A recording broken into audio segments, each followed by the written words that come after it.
দেখো বন্ধুরা, আজকে আমি কি নিয়ে বসে পড়েছি। আজকে দুই হাতে দুটো জিনিস নিয়ে বসে পড়েছি। এই হাতে হলো কাঁচা আম আছে, এই হাতে হলো পুদিনা পাতা আছে। তো দুটো জিনিস দিয়ে দুই রকম জিনিস করব। এই দেখো বড় বড় আম, তার আগেই অলরেডি আমি ছুলে নিয়েছি। এই দেখো বড় বড় সাইজের আম, এই আম দিয়ে কুড়িয়ে এখন আম মাখা হবে। এই গরমে খুবই ভালো লাগে আম মাখা। আর তার সাথে হবে পুদিনা পাতা দিয়ে শরবত করা হবে।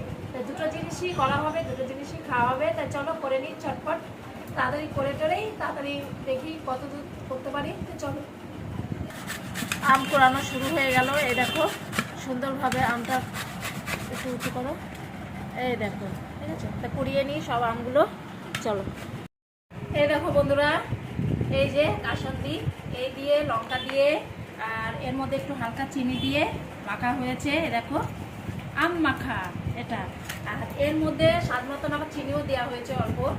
আর এর মধ্যে একটু বরফ দিয়েছি, বরফ, পুদিনা পাতার রস আর কি বলে চিনি আর বিট লবণ, এই দিয়ে এখন করা হয়েছে। এটা হলো পুদিনা পাতার শরবত।